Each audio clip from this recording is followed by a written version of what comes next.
vous a motivé aujourd'hui à venir? D'abord parce qu'on m'a demandé très gentiment si je voulais faire partie de ce grand talk show à l'IMD sur l'entrepreneuriat au féminin.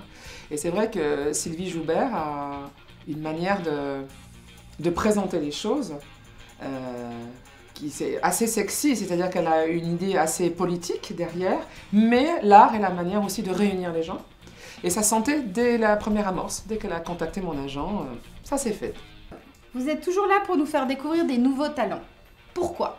Alors, c'est quelque chose qui m'émeut énormément. Il y a deux choses dans la vie, c'est à la recherche de champignons, c'est-à-dire la girole, le bolet. Donc à l'automne, j'aime aller dans les sous-bois, renifler la chanterelle. Donc vraiment, ça me plaît, ça m'aère, ça me change les idées. Eh bien, c'est presque la même démarche, presque une démarche nécessaire. Trouver un peintre, trouver une voix, trouver un talent.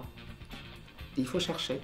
Dans les sous-bois des médias, dans les sous-bois des réseaux sociaux, dans la vie de tous les jours, effectivement, je me balance dans des émissions où on va un peu caster les gens pour en ramener des gens différents, peut-être parce que l'ordinaire m'ennuie et que changement d'herbage réjouit les veaux, comme on dit. Et changement de chanteur, de temps en temps, fait du bien aussi au paysage musical, en tout cas franco-suisse et belge. Pour vous, que représente l'entrepreneuriat au féminin? Il me semble d'ailleurs que vous dirigez vous-même votre carrière. Effectivement, je me suis séparée de mon agent il y a 1 an, alors qu'on est vraiment très très potes, parce que j'avais aussi l'idée de... On s'aperçoit tous que nous les artistes, on va être très très clair. Il y a moins d'argent qu'avant, c'est vrai. Et c'est vrai qu'il y a une époque, quand on était connus, on avait un satellite autour de nous de 6-7 personnes qui réglaient votre carrière. Qui vous coiffe, qui vous conduit, qui prend les rendez-vous, qui va au pressing à votre place, etc. etc. Ça, je crois que c'est réservé aux grandes stars. C'est sûr que Madame Kardashian... l'onglerie, les rajouts, le massage, le kiné, le massage du chien, le massage du mari. Voilà, j'imagine qu'il y a tout un aéropage de gens. C'est parce que tu as eu aujourd'hui? C'est presque ce que j'ai eu. Je veux dire par là qu'on est tous devenus très autonomes. Très autonomes. C'est rare de tomber sur un artiste qui a encore son chauffeur et sa bagnole privée. Même chez les politiques, on le leur reproche d'ailleurs en France. On a envie de dire « Hé les gars, on est au XXIe siècle, les choses ont changé, il y a des priorités.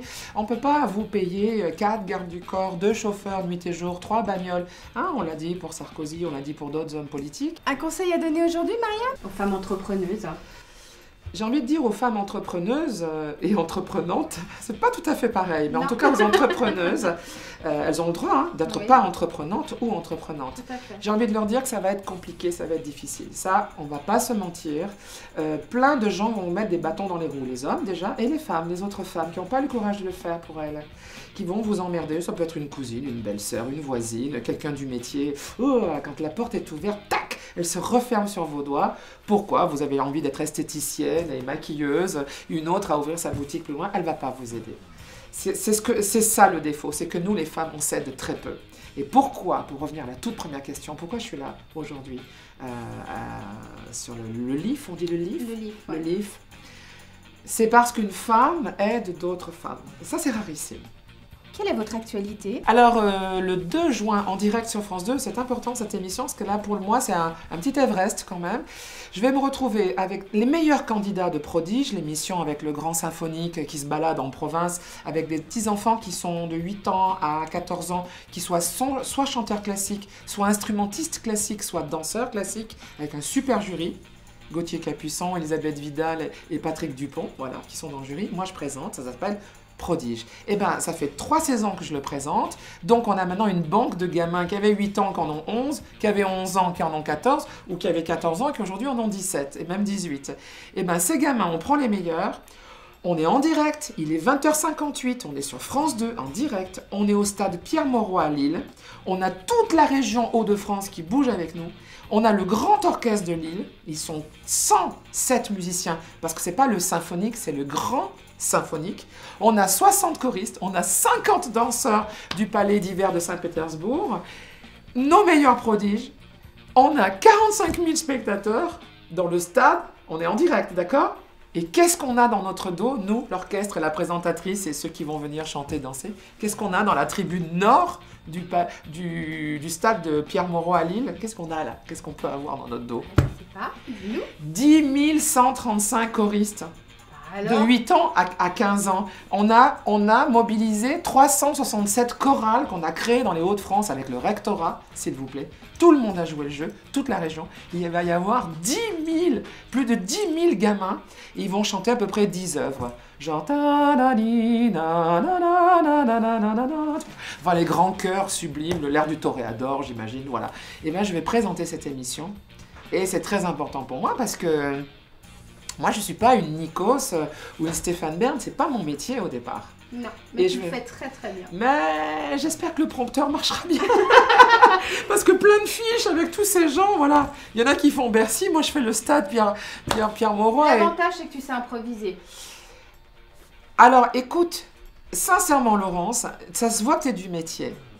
Parce que la moindre bêtise qui peut arriver, c'est indirect. On sait très bien entre une émission enregistrée. Déjà, quand tout est huilé pour une émission enregistrée, voilà, il y a des choses vraiment des choses qui bougent et qu'on rattrape au montage.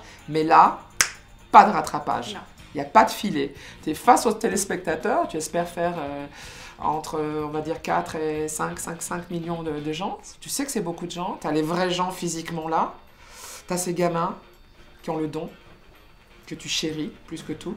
L'orchestre, le frisson. Tu as Bizet, Mozart, tu as Puccini, Tchaïkovski avec toi. Les 10 000 gamins, et il faut que ça tourne.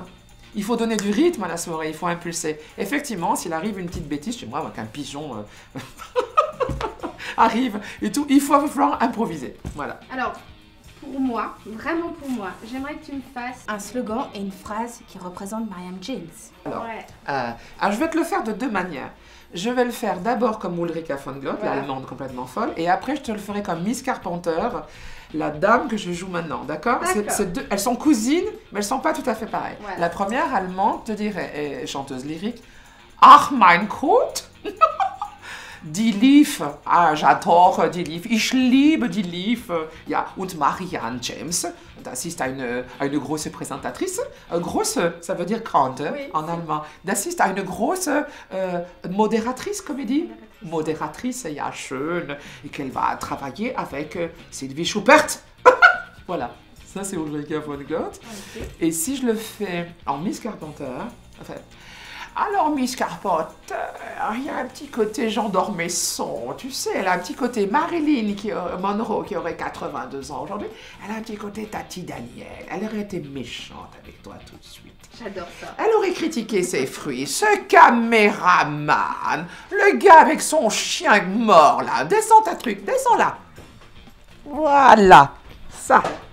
Le chien mort. Et ça remonte. Voilà, j'aurais été personnage vraiment de Miss Carpenter. Elle dirait Marianne James. Une femme charmante. Elle n'aurait pas un petit peu pris. Voilà, c'est-à-dire que tout de suite, Miss Carpenter serait arrivée et elle m'aurait tapé dessus, bien évidemment. C'est vrai, c'est une garce, hein, je joue une garce qui chante, qui danse et qui. C'est pas qu'elle règle des comptes, elle parle vraiment. Assez naturellement des De dire choses. tout haut ce que les gens pensent tout bas. C'est marrant, ça me fait penser à un magazine Ouais. écrit par une certaine Laurence. C'est très étrange, bizarre.